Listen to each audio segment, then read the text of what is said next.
Let's talk about disability representation in gaming and how cool it can be. Welcome to Gaining Advantage. Welcome to Gaining Advantage. We are using tabletop role-playing games like Dungeons & Dragons to help you make lives better. So, if you've been following things around here, Limitless Heroics, including characters with disabilities, mental illness, and neurodivergence in 5th edition, is being published really shortly. In fact, we have removed the pre-orders so that we can get everything all set for everyone who has pre-ordered, everyone who backed the Kickstarter, and we are ready to move forward with that. And so if you missed out, then go to our website, links in the show notes to sign up for our emails, and you'll get notified as soon as it is publicly available. Also, coming up, looks like end of November, still nailing down an exact date, but we will be starting another Kickstarter. We want to make sure we get all the Limitless Heroic stuff done, loose ends tied up, all the different formats and things. But the new one, once we're ready for it, is called Limitless Champions. And it will feature at least 20 disabled miniatures. And we're featuring all kinds of conditions and experiences that are not usually represented in fantasy miniatures, such as Down syndrome, cerebral palsy, different mental illnesses represented by comfort animals or focus device. We've got a kobold with a fidget and different things like that. And so I'm so excited. I've had a chance to talk to lots of different people who are being represented through this, or whose experiences at least are, and just the feedback I've gotten from them, the things that I've learned and been able to communicate in the game. I'm just super excited. We're going to have, besides the miniatures, which will be available as either an STL, so you can print your own, make copies for your friends, or as a standard gray miniature, or as a pre-colored miniature. If you, like me, don't know even which end of the paintbrush to use, then those are for you, so that you can have nice pre-colored miniatures. It all depends on your budgets too. So we're going to have different options available for different people, with some extra stretch goals and other things like that. But with these characters, we're going to have 5th edition stat blocks and adventures that the characters are featured in, so you can see how to use characters like this in a respectful way. And we'll have extra help and tips and stuff in the book that goes along with the adventures and the character descriptions. If you like modular formats like D&D Beyond, where you have everything in one place, all linked together, we're doing that with all of our publications. We're in the process of getting Limitless Heroics posted there. We've got adventures there, and characters, new monsters, all kinds of things that we're just getting started. We've got a bunch of it ready there, and we'll have very soon, we'll have even more. If you want to go check that out, you can access all of it for only $3 a month. And the sign up is through our Patreon. There's all kinds of exclusive extras. It's also a way to just support the work that we're doing here at Wyrmworks Publishing to improve inclusivity throughout the tabletop gaming sphere. And so you sign up to for access. And also, if you can support a little bit more for $9 a month, you also get the PDFs of all of our products. So that can actually be a real savings when you look at the multiple things that we're going to be releasing, that you can get them that way, cheaper than the retail price. And you also get the layer access that way too. And so again, links in the show notes, more information, you can go and check that out. And so now, with that said, let's get right on to our interview. Role-playing games make anything possible. And since anything is possible, anything can be represented. But while anything can be represented, not everything is. Today, we welcome Rachel Voss and Wesley Magee-Saxton from Forged Ahead, A Party to Access, to discuss representation and accessibility in tabletop gaming. Welcome, Rachel and Wes. Hi, it's great to be here. Thank you for having us. Thank you so much. Hi. All right, so what would you like us to know about each of you personally, specifically talking to the tabletop RPG crowd? So I guess hello to RPG crowd tuning into this show today. My name is Wesley, or Wes. I'm a non-binary person living in so-called Toronto. I just graduated from an acting school here in Toronto. I graduated from York University, and that's sort of also where I fell in love with tabletop gaming, because it combines two of my favorite things, that being acting and role play with fantasy and sometimes sci-fi.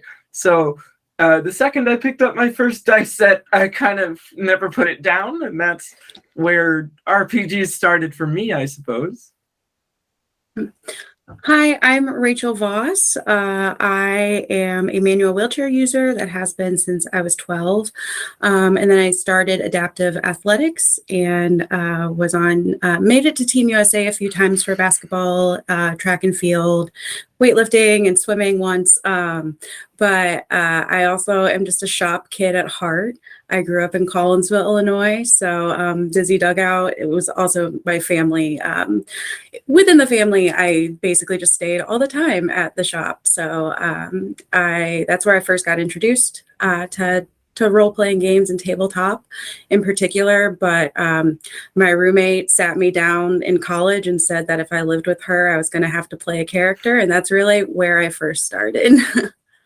Yeah. Wow, what a great roommate. Exactly.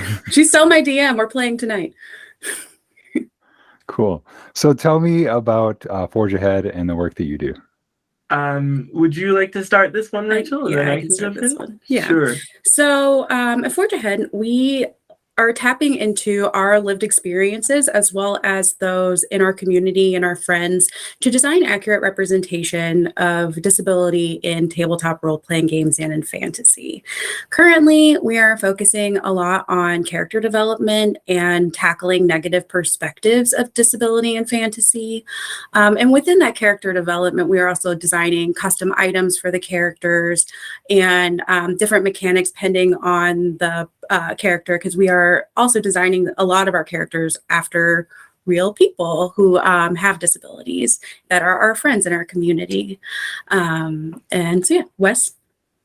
Yeah, further to jump in and add on that, we're also doing our best to act as a platform to showcase different creators and people in the community, whether that would be working with other disabled creators to turn them into characters, or have them work with us on class rewrites to make things more accessible, or, you know, different ways of accessing the rule systems for 5e, incorporating different mobility devices as magical items, things like that. We are also working directly to sort of gain a bit of a foothold in the tabletop industry, working to coordinate with vendor partners and stuff like that, hopefully getting some funding for bigger projects that we're going to be talking about later in the interview. Yeah, that's always helpful. It's people kind of take it for granted that just do real simple homebrew kind of things at home, but yeah, the stuff it costs money to produce, especially when it comes to, you know, artwork and editing, sensitivity reading, all that kind of stuff. It adds up real quick. Yeah, for sure. I know Rachel and I are definitely experiencing that firsthand, trying to get things started. It was a little rough in the first few months of the organization, sort of outlining what we wanted to do and then figuring out what the costs would be and even where to begin, just knowing both of our situations and living in different countries too. That was tough in and of itself. Sure. Yeah, absolutely. So how have you seen lives change because of your work?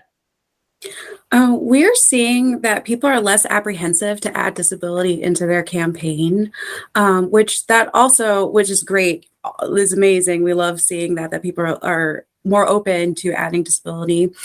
But what we're even more excited about is that if you're less apprehensive to add disability to your campaign, that means it's going to translate off the table and you're going to be more open to engaging with individuals with disabilities in your community.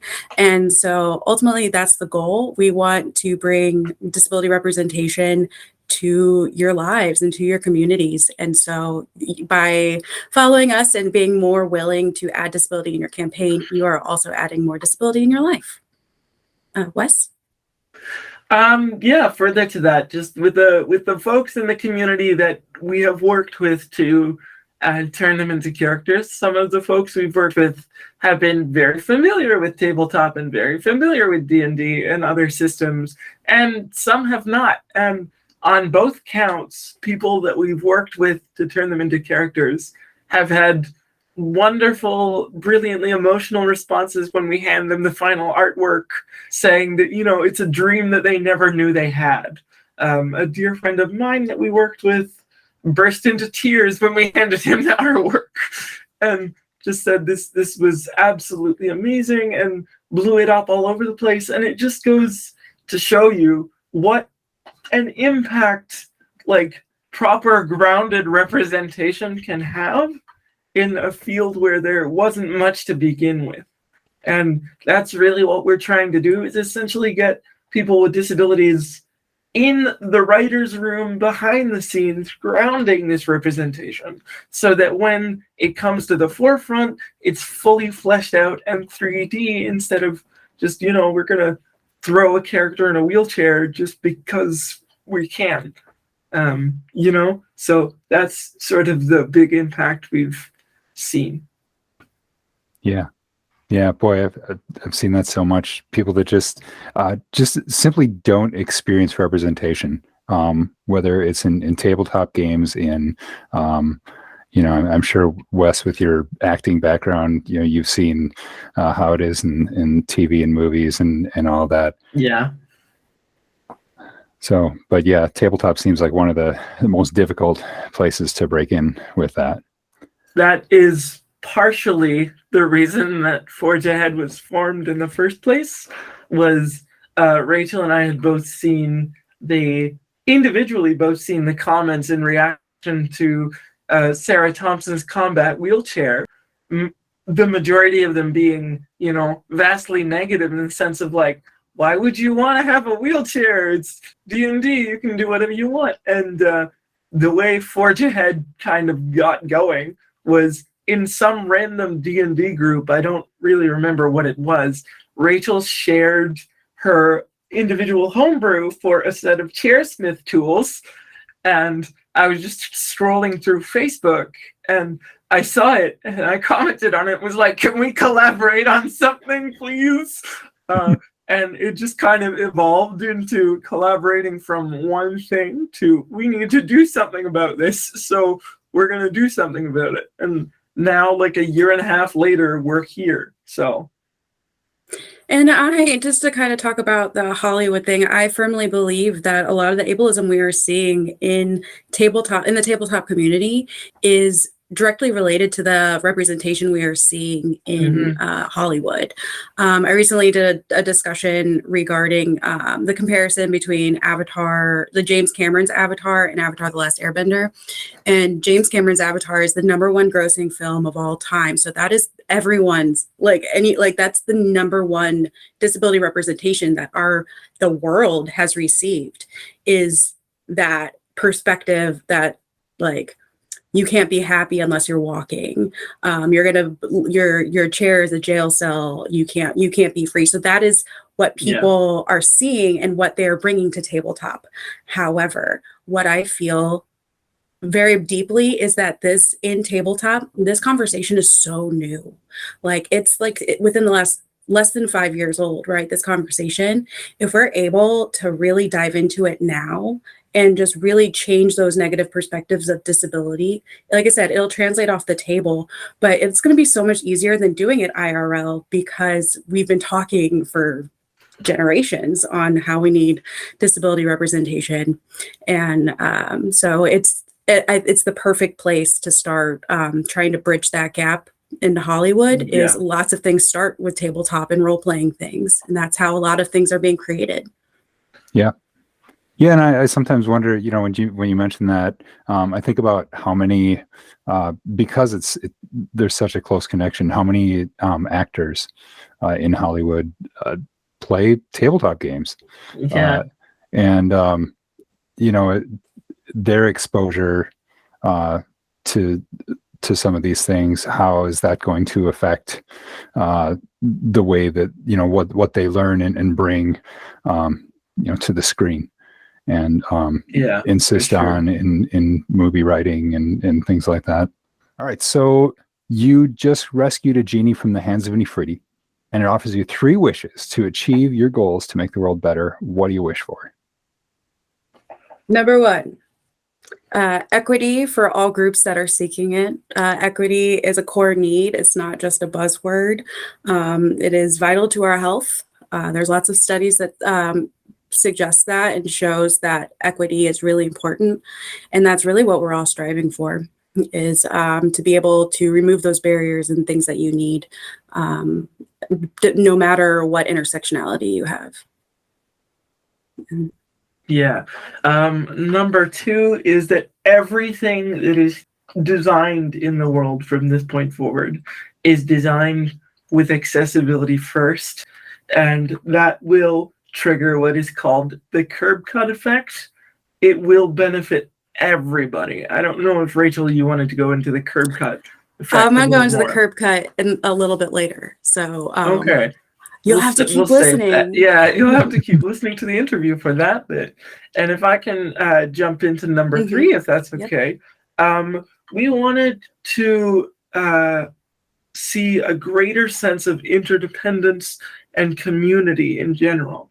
And what that means for people with disabilities, and frankly, minority groups in general, is the fact that that is how a lot of us survive in systems that were not designed for us, and how we've historically survived is by senses of community, mutual aid groups, that type of thing.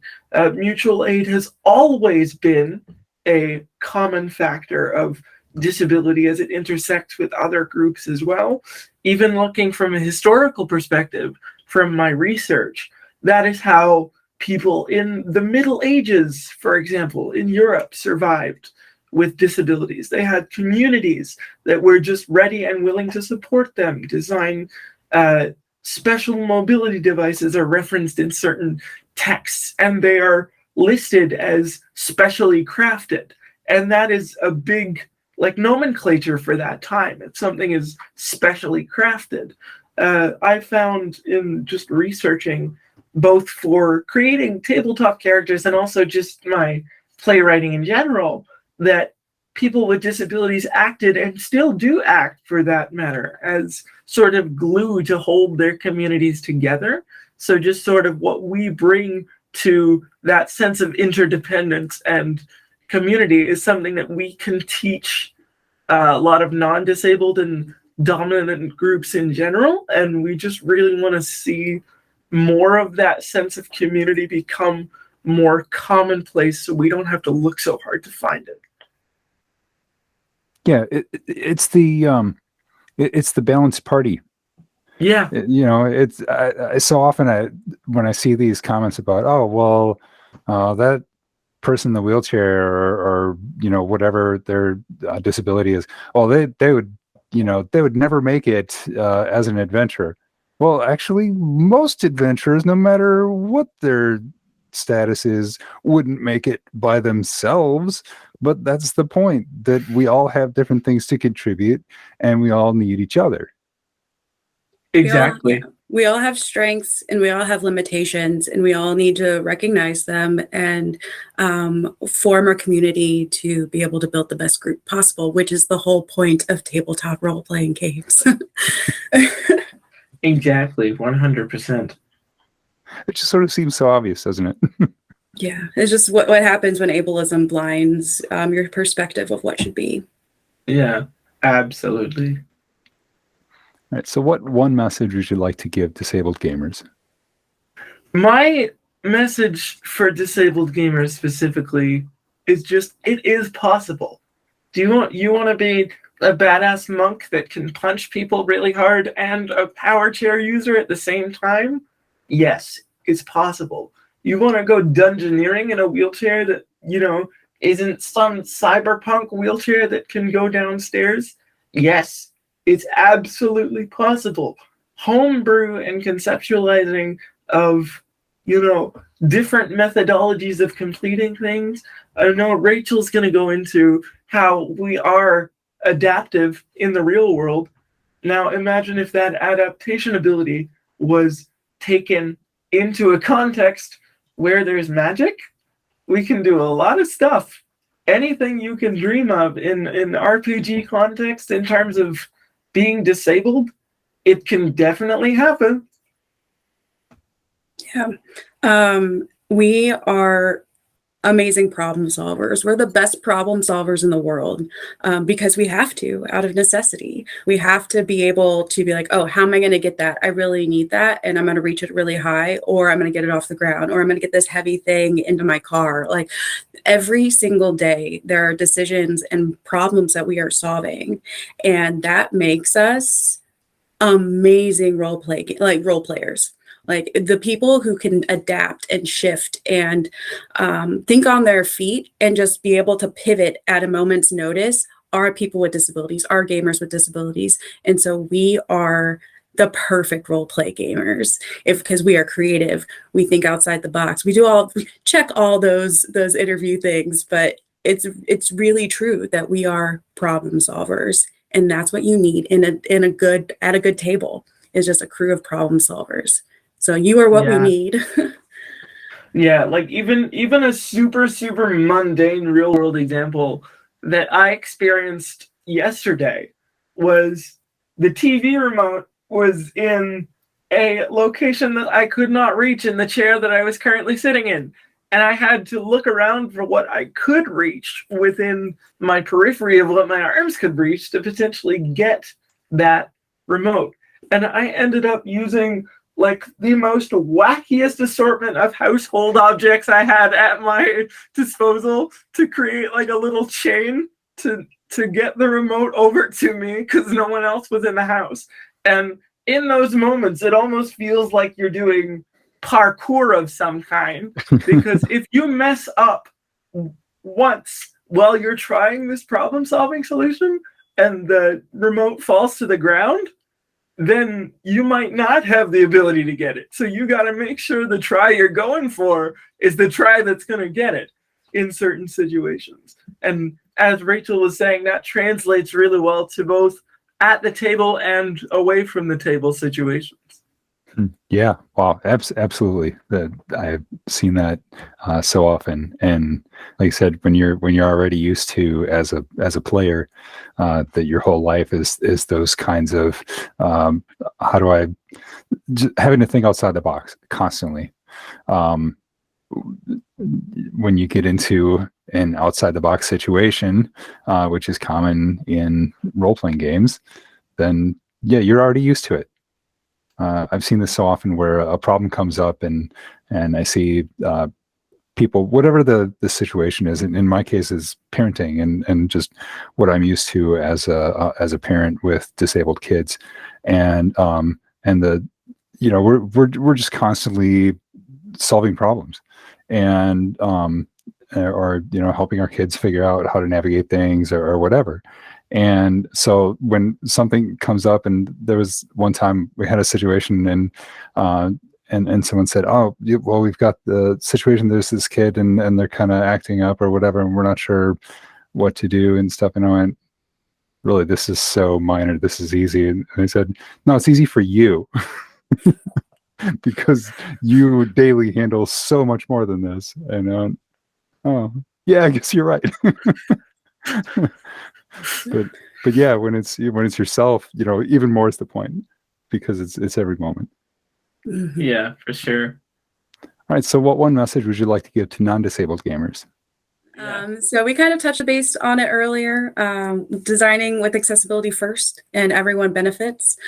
So it's time to learn about the curb cut effect. The curb cut effect essentially started as a form of advocacy.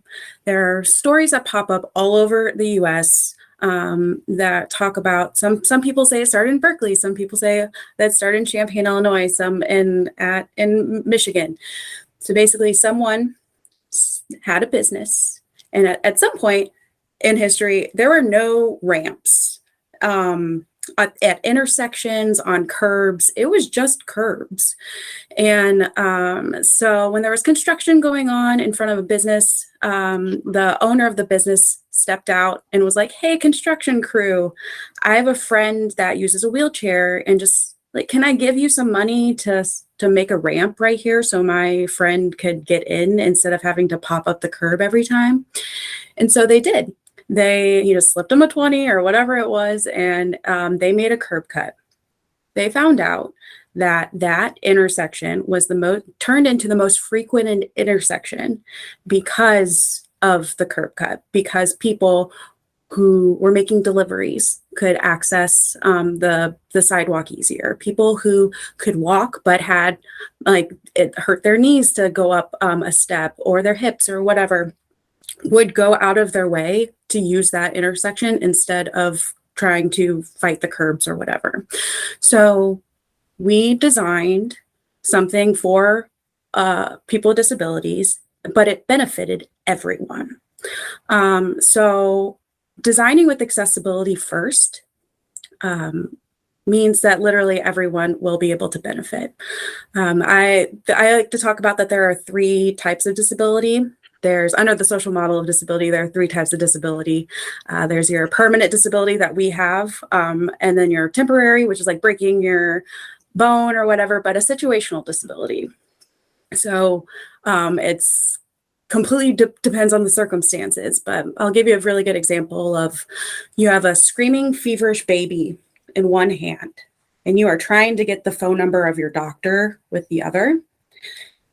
Right then, you have to be able to access your doctor's phone number with one hand. If you can't, then that's an issue. That's a barrier. That's a disability.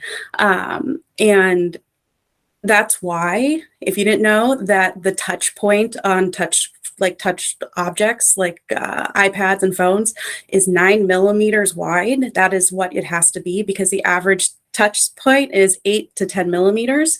And so you are benefiting, you are accessing that curb cut effect to be able to use your phone with one hand. And that was designed, that's an ADA feature that's designed for people with disabilities that you are still benefiting from. So again, design, that's a really long example, but design with accessibility first and everyone benefits. And we had one more thing to say to non-disabled gamers, which is that the concept of magic and disability can exist at the same time for a number of reasons. The first being, not everyone wants to be fixed. There seems to be a societal expectation that if we were given the option to just poof our impairments away, that everyone would do that. But it has become a core part of a lot of us, and that would just be like taking away your ability to, be who you are fundamentally, or taking away one of your intersections. The disability community, of course, is not a monolith. There are varying degrees of this. There are people who would take the immediate poofing away of their impairments, and we do have to respect that, but not everyone wants that. And pretty much the majority of non-disabled people expect us to want that. And then on top of that, like even in, official D&D content, for an example, like that type of magic that would fix those kind of issues, that would poof away the impairments, is ridiculously high-level magic.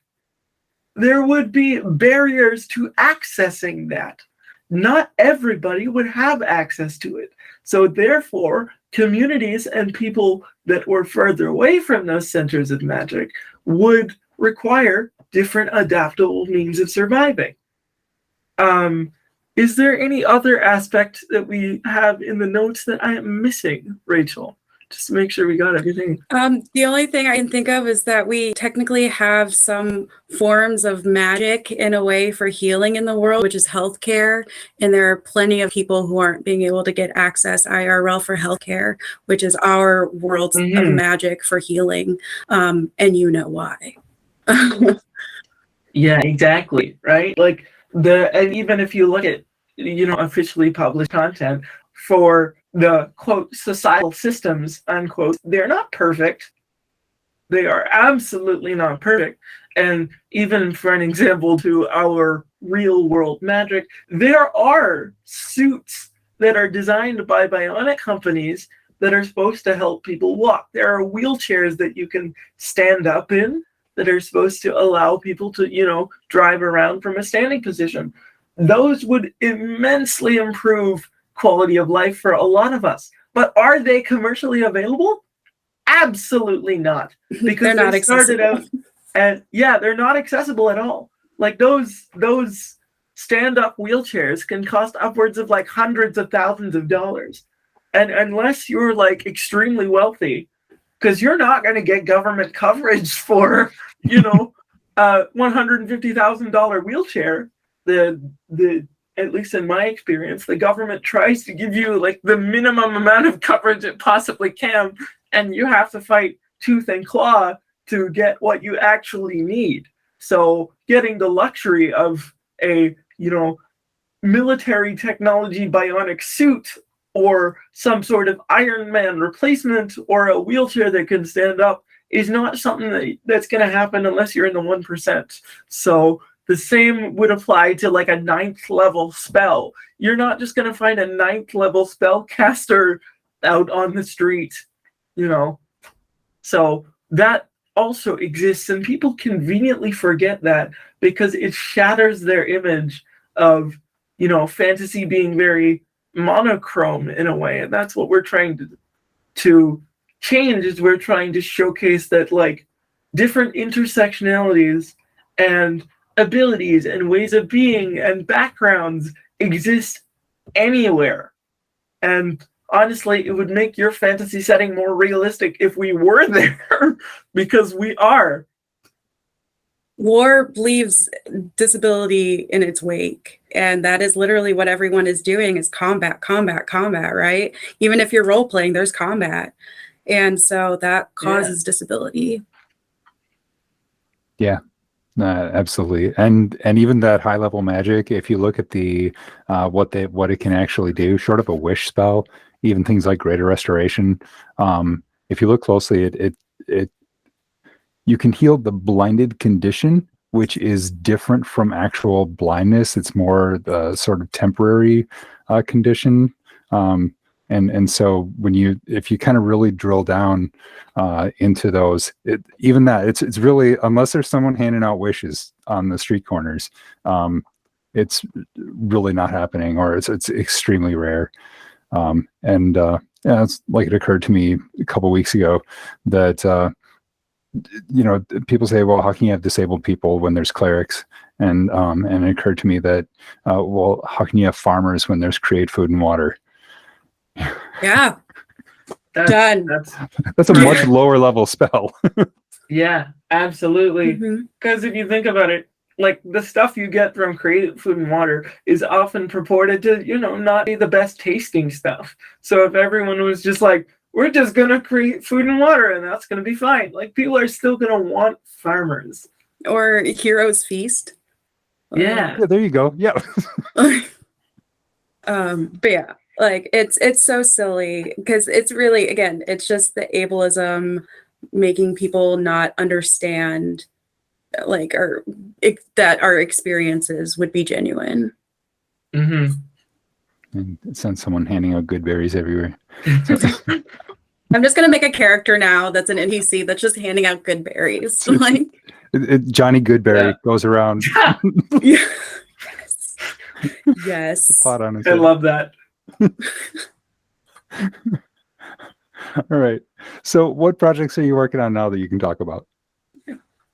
Let's talk about your mini-series. Okay. So I am in the beginning stages of sort of putting together a mini-series. It's starting as one that is more focused around disability representation in the media, both in front of the camera and behind it. I'm hopefully going to be talking to my work contacts and people from my artist community, and how, getting people with disabilities in writers' rooms, as I mentioned earlier in the interview, and in front of the camera, the combination of those two and in production and in costume design, all in throughout film and theater, is going to change the caliber of stories that the number and caliber of genuine stories that we receive in terms of people with disabilities. And I'm going to talk about how that will translate to the table. That's sort of my main first miniseries that I'm trying to chase down contacts for right now.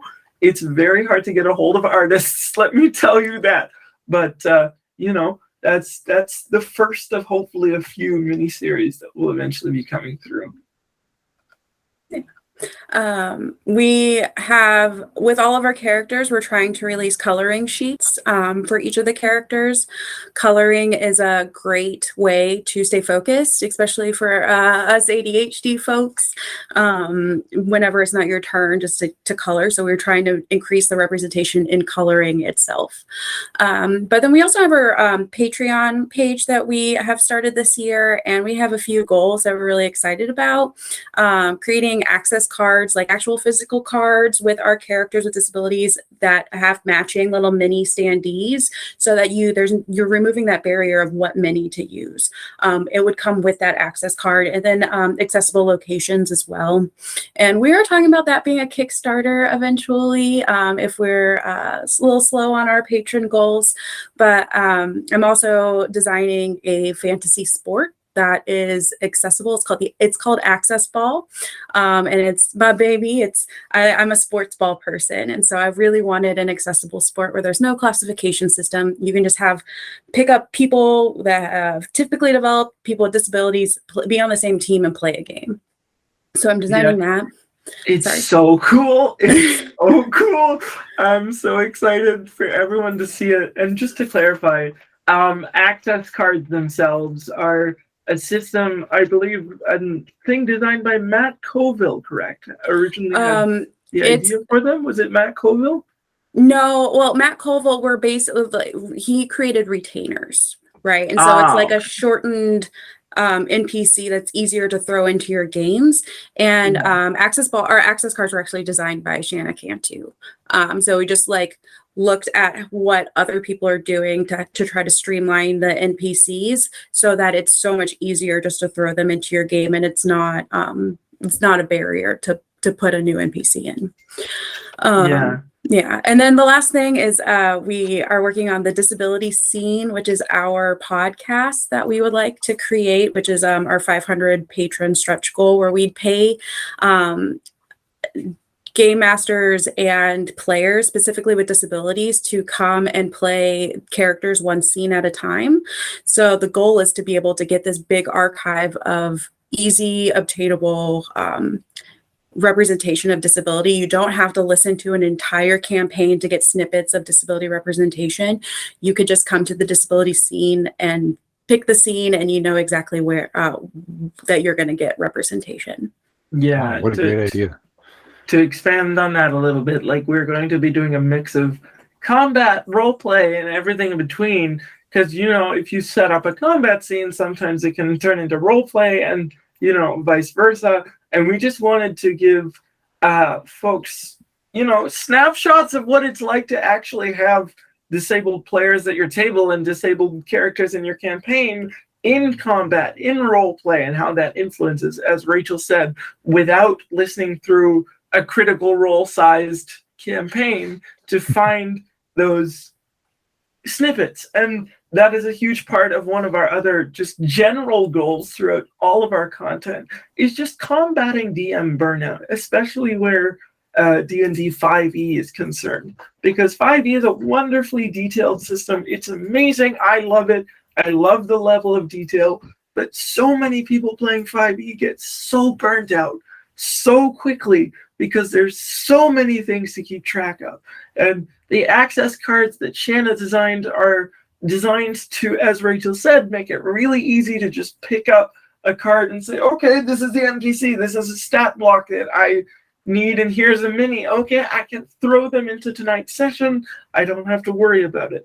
And a lot of the Disability Scene stuff is designed to be easily accessible and not intimidating, because when you're teaching someone D&D for the first time and you slam down a bunch of like textbooks in front of them and say, read this, that can be an accessibility barrier to introducing people to tabletop games. So that is a huge proponent of our work, is just like streamlining and simplifying things so you still get all the good juicy bits and awesome parts of the details, but it's easier to play the games that we love to play because we want to see more people join the game. DM burnout is absolutely an accessibility issue. If you look at the accessibility, like just like how the guides are laid out, they were not designed with accessibility first. They were just designed to put as much information into the book as possible. And so disability is absolutely an accessibility issue that we were trying to tackle. Yeah. No, that is definitely for sure. I really appreciate that. And this is yet another example of something where you create something to be more accessible to a certain number of people, and it just makes it better for everyone. Yeah, exactly. I've talked to a lot of people that they just can't use the core books. Thankfully D&D Beyond is pretty. They've really kind of made a point of being accessible, and plus being browser based, you can use whatever kinds of browser plugins or just increasing font sizes or whatever you need, screen readers and things to make that accessible. So in fact, I hear people talk about, I really wish they'd make PDFs available, and while that would help some people, PDFs are terrible for screen readers, no matter what you do. I have lots of experience with that in terms of trying to make PDFs work. Suffice it to say, I cannot play D&D without D&D Beyond. So shout out to D&D Beyond for being the reason I can play. And just trying to read source books is hell. Like, I will have to go find a YouTube video of someone who broke down the source book and get material from that. And thank you to all the wonderful people that do that. But you are right. Even the way it's laid out right now, even with browser plugins, can be incredibly challenging to read. And that might be something we work on in the future, is how to fix source books, how to make source books accessible to different styles of reading, different people taking in information differently. But yeah, absolutely. That is something that we've been talking about, because we want to make our own book in the future. And we're building this huge, really big storyline.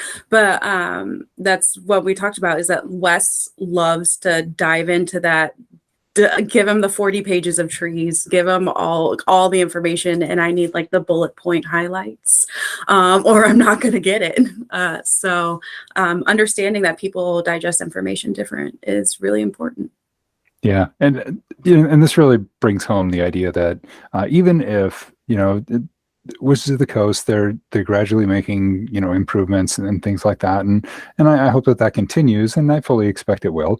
All right. But even, if they go just completely in on accessibility, there's always going to be more things that need to be done. I mean, they can't do it all themselves either. We're still, as a gaming community, we still need the whole party, and not just the one big paladin or whatever. The conversation's never done. I'm glad that the conversation's starting at a lot of tables, but the conversation has to continue so that everyone can grow. And like, I know I have a lot of things I need to learn, specifically on other people's disabilities. But I do find myself like trying to learn as much as I possibly can, but acknowledging that I don't know everything. Yeah. I mean, thank you, Rachel, for sharing just even like our microcosm of working on this sort of grand storyline we want to eventually include, because Rachel's right. I am the person that would read the entire Silmarillion and enjoy every page of the Silmarillion, learning about everything I can, and diving into the Lord of the Rings wiki for hours at a time, and then looking up and realizing it's dark outside. And as Rachel said, she processes information differently than that, and that's been the subject of quite a few conversations, is how do we not lose any of the essence of the 40 pages of trees while turning the 40 pages of trees into something that like is more readable, and like where do you make concessions, where do you keep things? And you know, we would love to work on existing source books in that way, like that is one of our future goals, is yes, create our own stuff with accessibility at the forefront, but also just taking what is there and sort of restructuring it from the ground up and making it more accessible than it is, making everything more available than it is. Utilizing QR codes is something we want to do, right? Because then that could just link straight to a web page that has those accessibility plugins and all those other like language accessibility. Because right now, the source books, a lot of source books are only in English.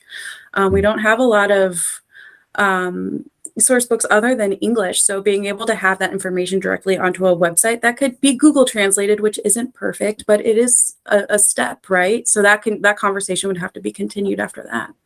Yeah.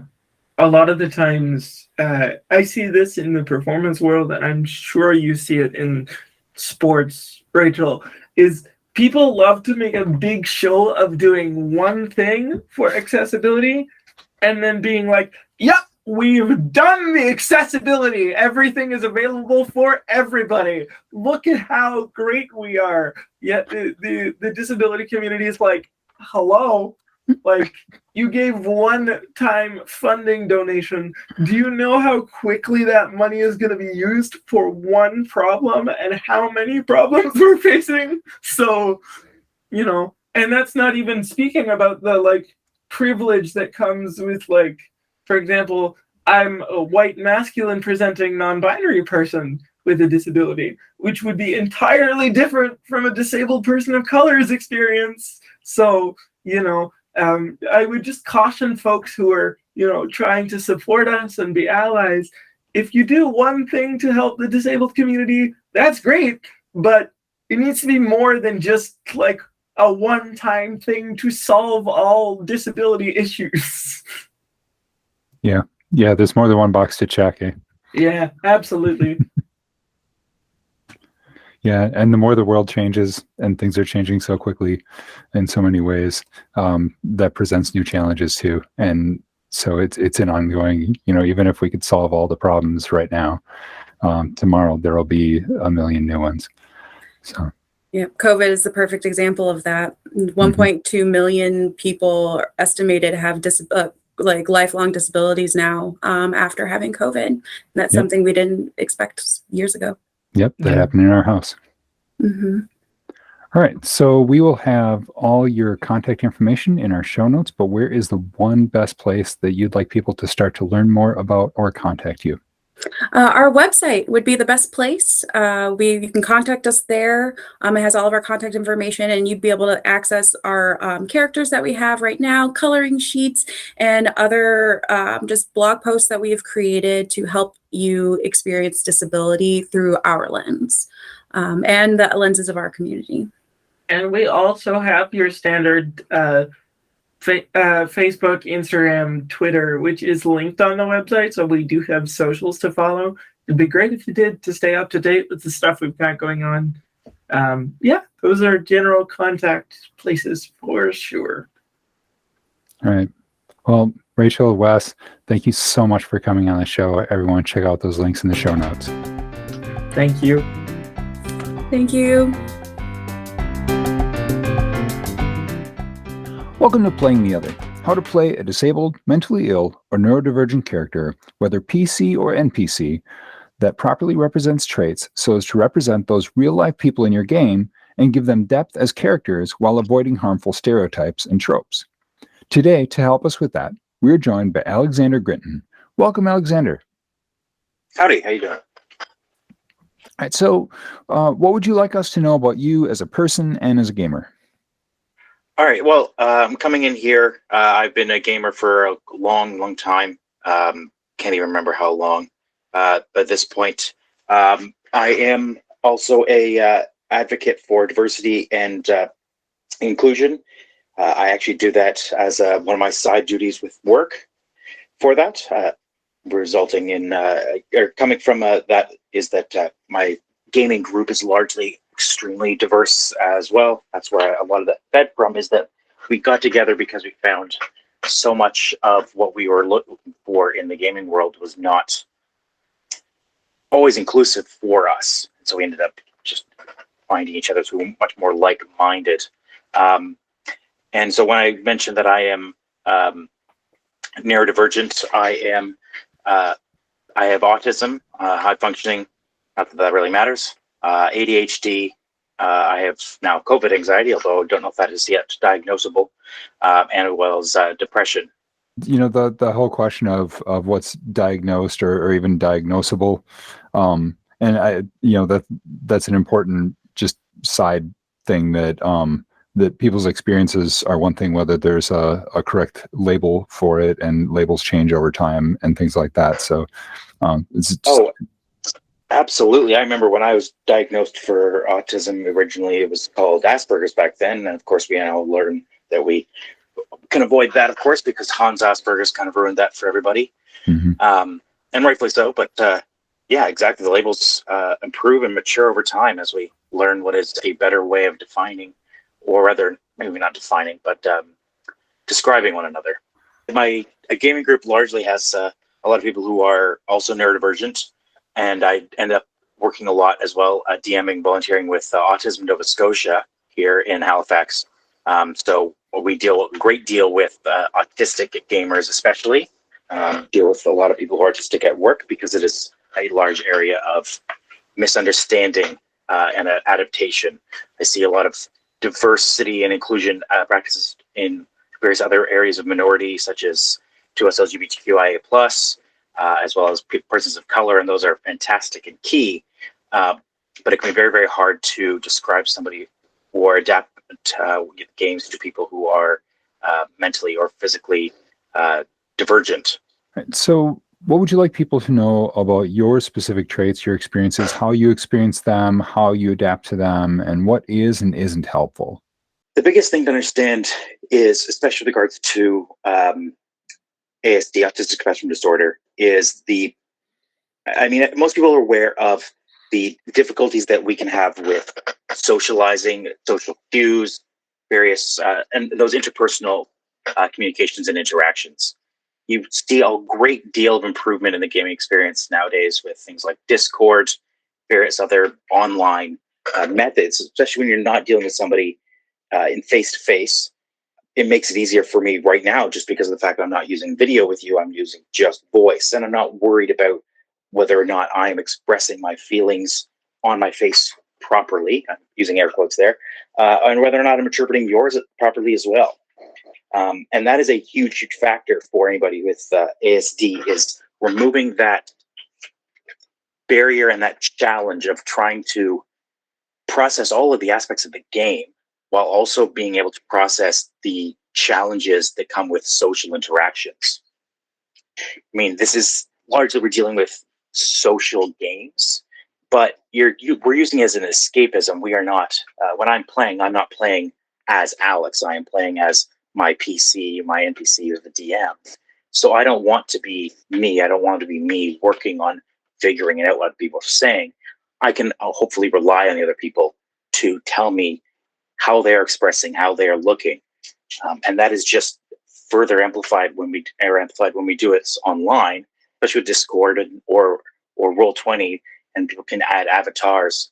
And honestly, to be the biggest thing that has been to help me with a lot of these online ones actually has been emojis or emoticons.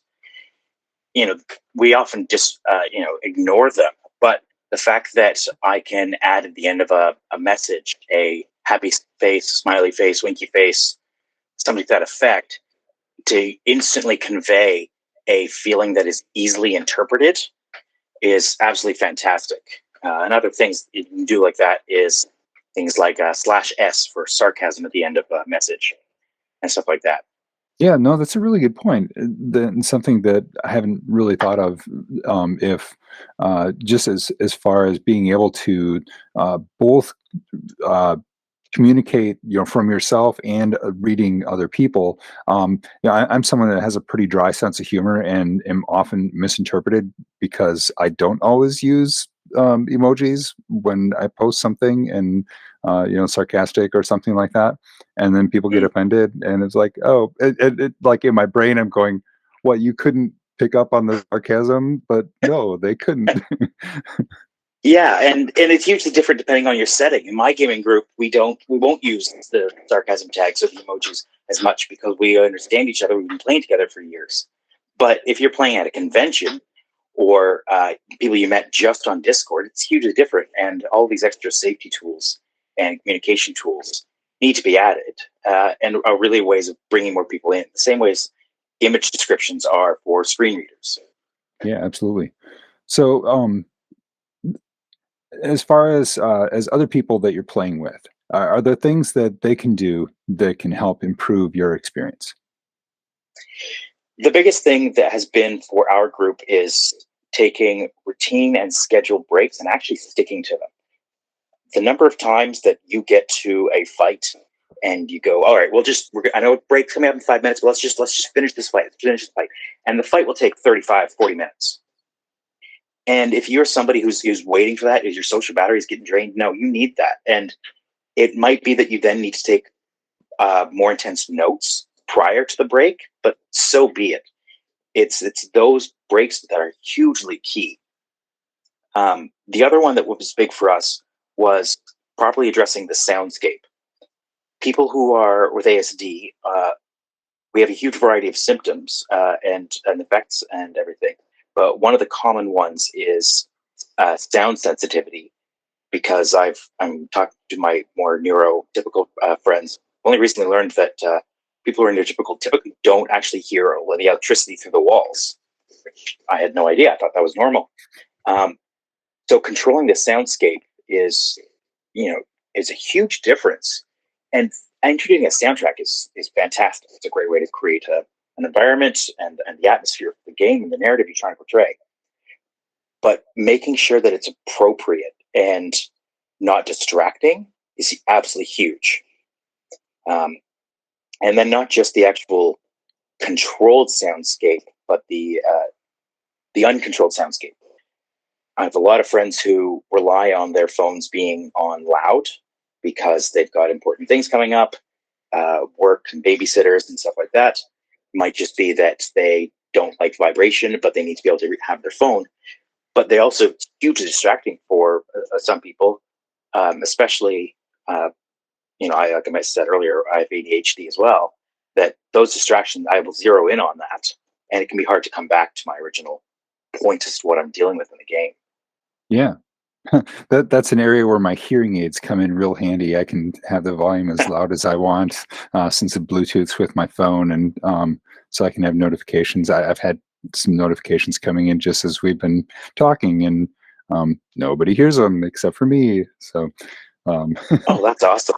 yeah, I love my hearing aids. You talk about people that the whole question of, if you could live in a magic world, why wouldn't you just get rid of whatever those disabilities or whatever are.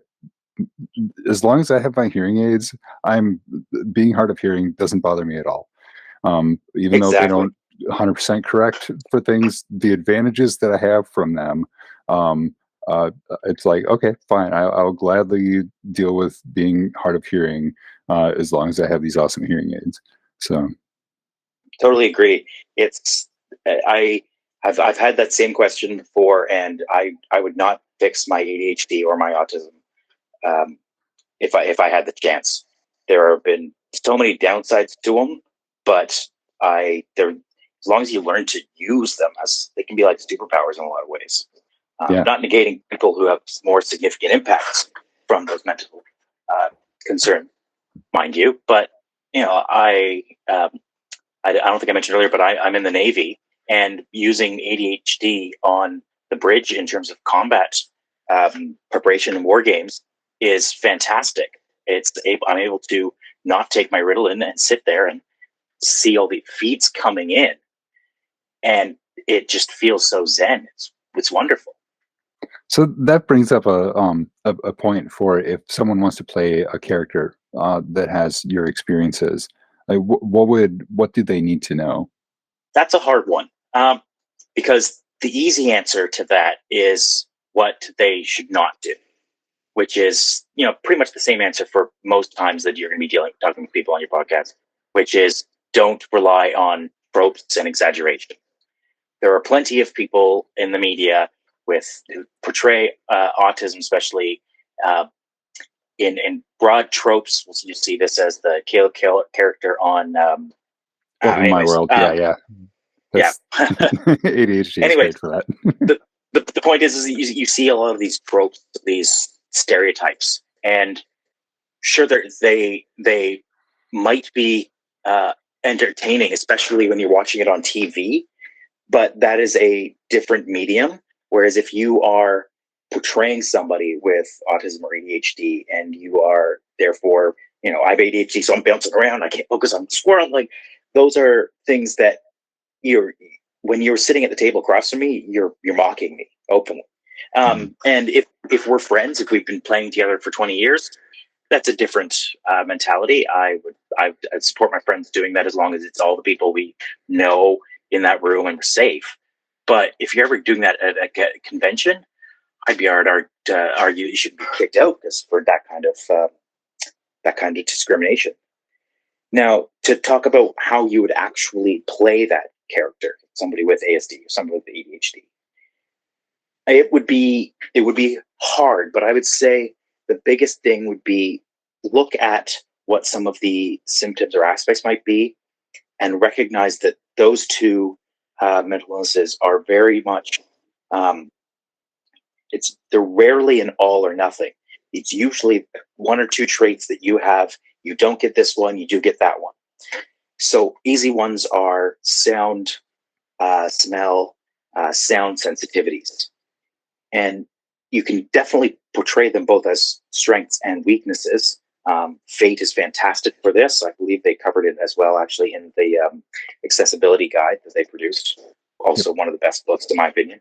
But they talk about how with that sound sensitivity that I was talking about earlier, your character might be better at picking up the sounds of enemies and tracking them through the woods. But it also means that if you're dealing with a modern combat situation, a flashbang would be debilitating for most people, and it'd be crippling for your character. So it's understanding them, and rather than making them the focus, making them minor aspects or minor details and tweaking a couple points so that they're not exaggerated.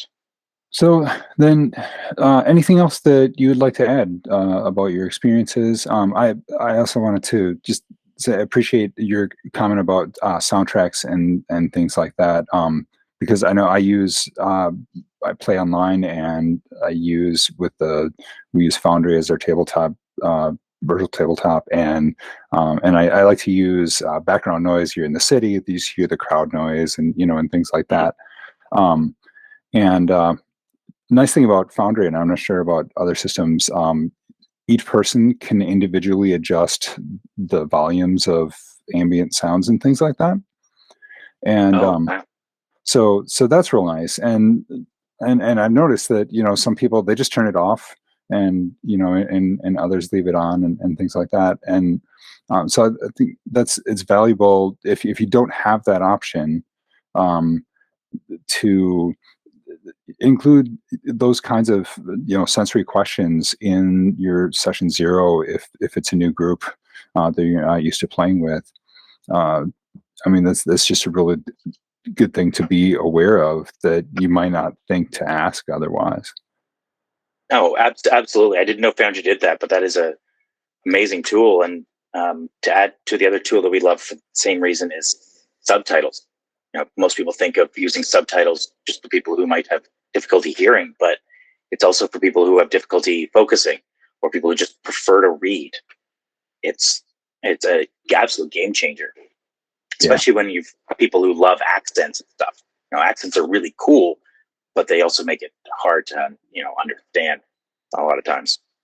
Yeah, definitely. And recognize that when they're done on the fly, they're not always accurate. Yeah. Oh, yes, of course. Sorry. Anyways, I get back to the question you had asked. Was the one thing I wanted to share is a lesson I learned, unfortunately, far too late, but more recently, is that I was always aware, reasonably aware. You obviously can't see me, but I'm a cisgendered white guy. So I wasn't aware of how important representation was in games. And it wasn't until I started seeing positive input that included me and my aspects of a marginalized group, which are relatively minor. I am literally dripping in privilege here, but just seeing people in games, in movies, in books that weren't tropes or punchlines, that were actually just included because that's who they are. It was absolutely massive. I was stunned because it had never been something that crossed my mind. I had understood that my friends who were people of color, they were talking about if representation is important. I said, yeah, of course, that just makes sense. But I didn't get it until I saw it myself. And I wish I had taken more time to understand that better when I was younger. So if I could pass on one final thing to everybody, it's learn from my mistake there and think about what inclusion and representation actually can be and can mean to the others. Because if you're like me, you are surrounded by privilege, and it's just really hard to get, and how much it can help people feel like they belong. And just about everybody, even no matter how intersectional your life is, there's probably some area of privilege. I'm sure there's exceptions to that, and that there's probably 3 people right now that are just like screaming, going, "Hello, no, not me." But but everybody else, there's probably that one area at least, or probably more. And it's you mentioned when you were younger that you wish you had, and and sometimes it can feel like, oh, how did I get this far and not know this, or not realize this? And and I found myself asking myself that question so often. And it's important to realize you don't know what you don't know. And and so if you didn't know these things before, that's okay. Don't beat yourself up about it. But now and you can do something about it, and you can start thinking about it, and learning, and just start listening, and paying attention to what's going on. And the other thing is that when you start adding representation to your game, or anything else that wasn't there before, it may seem even forced at times. And just because you're not used to it being there. But that's okay.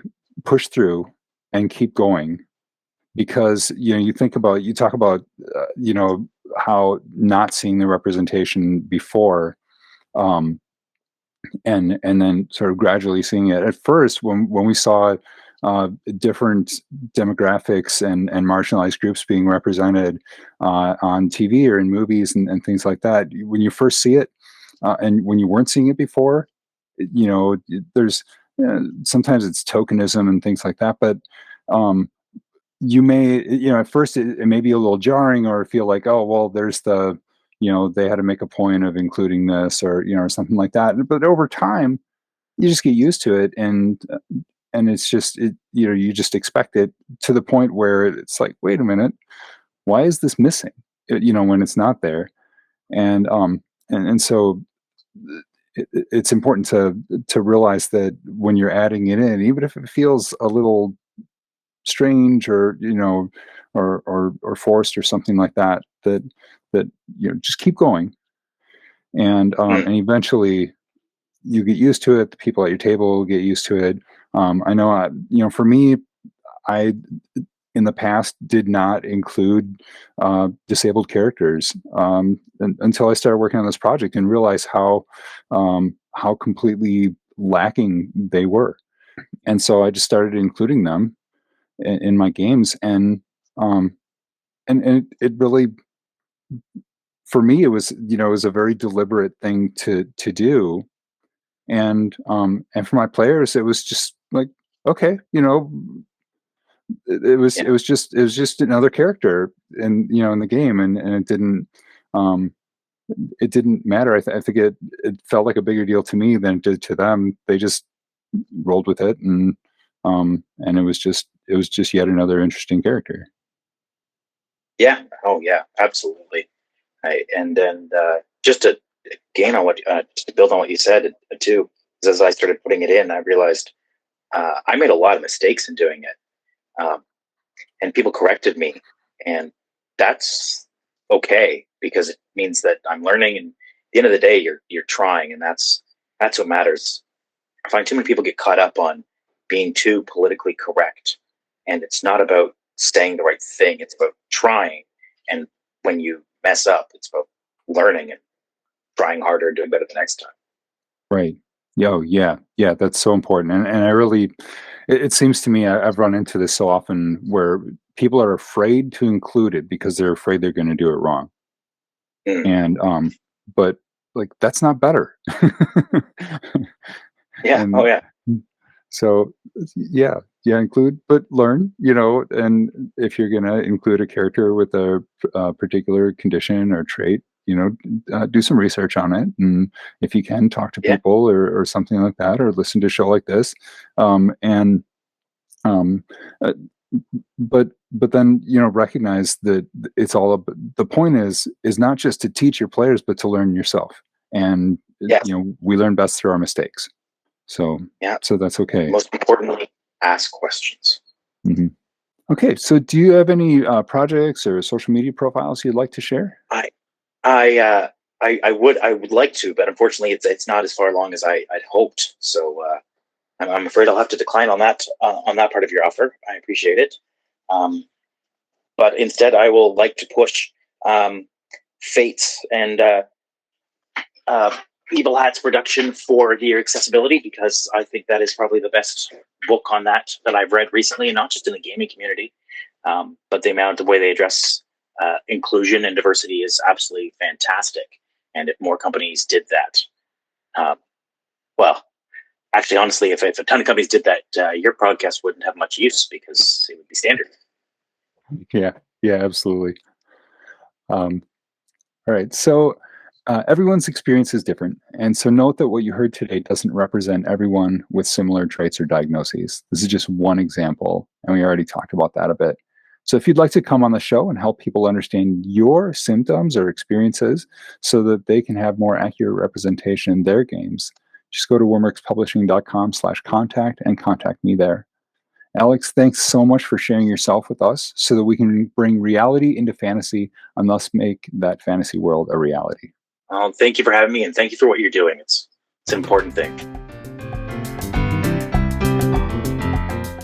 So thanks again for watching, and a big shout out especially to our patrons, and a big Patreon shout out to our new patrons, Rachel and Kaz. Thank you so much for your support.